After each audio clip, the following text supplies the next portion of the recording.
बिस्मिल्लाहिर्रहमानिर्रहीम इय्याका नअबुदु व इय्याका नस्तईन। अस्सलाम वालेकुम रहमतुल्लाहि व बरकातुहू नाज़रीन, उम्मीद करता हूँ आप सब खैरियत से होंगे और आपकी ज़िंदगी अच्छी गुजरी होगी। आज है 23 सितंबर, साल है 2021। आज की बड़ी खबरें लेकर आपकी खिदमत में हाजिर हूँ। आज की बड़ी खबरों में जो सबसे मेन खबर होगी वो होगी हुकूमत ने। ये हुकूमत ने क्या कर दिया, हुकूमत ने ऐसा क्या किया कि जिसकी वजह से अपोजिशन जमातें वो सर पकड़ कर बैठ गई हैं।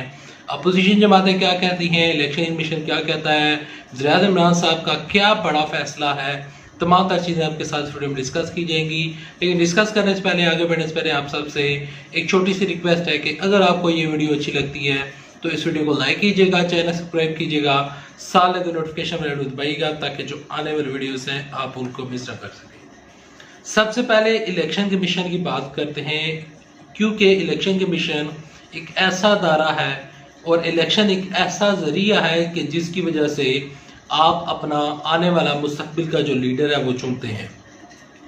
वज़ीर-ए-आज़म इमरान खान साहब ने क्या बड़ा फैसला सुनाया। पहले इलेक्शन कमीशन का जो फैसला आया है, जो उनका इजलास हुआ है, वो ज़रा सुन लें, फिर मैं आगे तमाम खबरें लेकर चलता हूँ।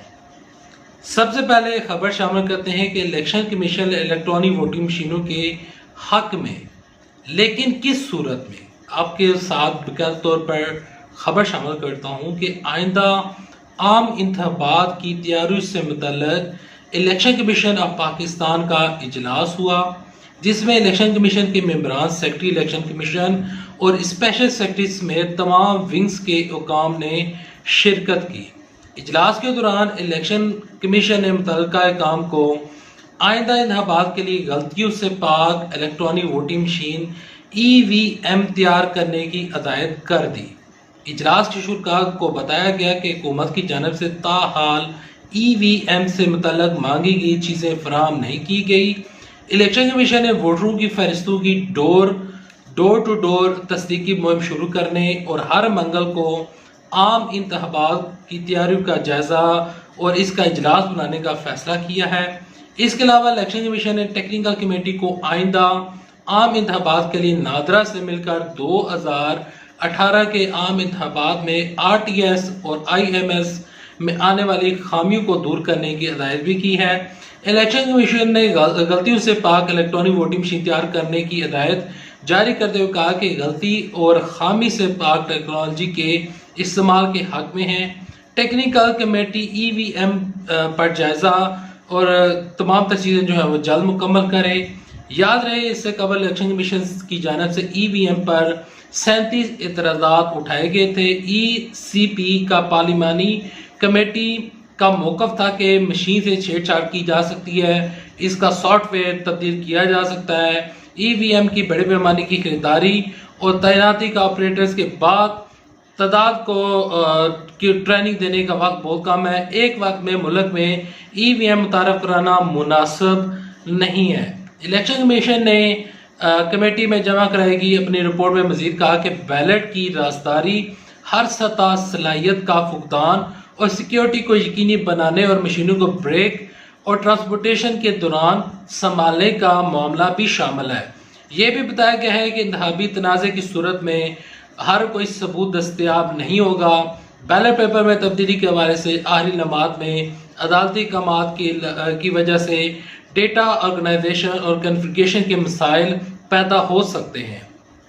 ECP ने कहा है कि EVM वोटर की कम तादाद, खवातीन का कम टर्न आउट, रियासती इख्तियारात का गलत इस्तेमाल, इंतखाबी धोखाधड़ी, इलेक्ट्रॉनिक बैलेटिंग, वोटिंग खरीदने पोलिंग का अमला बड़े पैमाने पर सियासी इंतखाबी तशद्दुद को नहीं रोक सकता। इसमें कोई दो राय नहीं है कि इलेक्शन कमीशन के एतराज़ात मुकम्मल ज़मीनी हक़ाइक़ पर मुश्तमिल हैं। इसलिए हुकूमत को भी चाहिए कि वो EVM के इस्तेमाल पर इसरार करने की बजाय तमाम स्टेक होल्डर की राय को मखलूते हाजिर रखते हुए फैसला करे। यहाँ पर इलेक्शन कमीशन जो कि पहले जिन्होंने 37 एतराज़ात उठाए थे और इलेक्शन कमीशन ने कहा था कि इलेक्ट्रॉनिक वोटिंग मशीन्स के ऊपर इलेक्शंस नहीं हो सकते, या यूं कह लें कि अब इलेक्शन कमीशन जो है उसने यू टर्न लिया है और कहते हैं कि इलेक्शन तो हो सकता है, लेकिन हमें इलेक्शन ये जो इलेक्ट्रॉनिक मशीन्स हैं वो गलतियों से पाक, खामियों से पाक इलेक्ट्रॉनिक मशीन्स बनाना पड़ेंगी और ईवीएम जो है उसको बनाना पड़ेगा ताकि तमाम तर जितने भी मसाइल हैं वो हल हो सकें। देखिए, इलेक्शन कमीशन अब इलेक्शन जो इलेक्ट्रॉनिक वोटिंग मशीन है उसके तकरीबन आहिस्ता सा हक में नजर आता हुआ दिखाई दे रहा है। देखिए, इलेक्शन कमीशन या फिर जो इलेक्शन है इसके ऊपर जो आम बंदा है उसकी राय ये है कि जो पुराना सिस्टम है अब वो दफन कर देना चाहिए। जो पुराने इंतखाबी तरीका चल रहा था कि आए बैलेट के ऊपर आप ठप्पा लगाएं, बैलेट को उठाकर, बैलेट पेपर को उठाकर आप बैलेट बॉक्स में डाल दें, वो एक फरसूदा निज़ाम है। अब दुनिया तरक्की कर रही है। अब 45 फॉर्म जो है अगर वो आपको 3 मिनट में मिल जाए तो इससे बड़ी चीज़ क्या होगी। ज़ुरैर इमरान साहब का बड़ा फैसला ये है कि ज़ुरैर इमरान साहब कहते हैं कि जो कुछ पहले हो चुका वो हो चुका। कहते हैं ज़ुरैर इमरान साहब ने बाकायदा तौर पर उन्होंने शुरा से खिताब करते हुए बाकायदा तौर पर उन्होंने खिताब करते हुए कहा है कि देखें, जब भी इलेक्शन होते हैं तो जो पार्टी हारती है वो इतराज़ उठाती है कि इलेक्शन में धांधली हुई है। आरटीएस सिस्टम बिठाया गया है और इसमें उस इस्टेब्लिशमेंट को इन्वॉल्व किया जाता है, अदारों को इन्वॉल्व किया जाता है कि अदारों ने फलां बंदे को सिलेक्ट कर लिया है। ज़ुरैर इमरान साहब कहते हैं कि देखें, अल्टीमेटली हमें जाना पड़ेगा बाकायदा तौर पर ये जो इलेक्ट्रॉनिक वोटिंग मशीन है, इलेक्ट्रॉनिक वोटिंग मशीन के ऊपर किन लोगों को इतराज़ है उनमें मरियम नवाज शरीफ साहबा सबसे सरे फहरिस्त है, क्योंकि मरियम नवाज शरीफ को पता है कि अगर अगला जो आने वाला इलेक्शन है अगर उसमें वो अहल हो भी जाती हैं तो उनका जीतना मुश्किल होगा।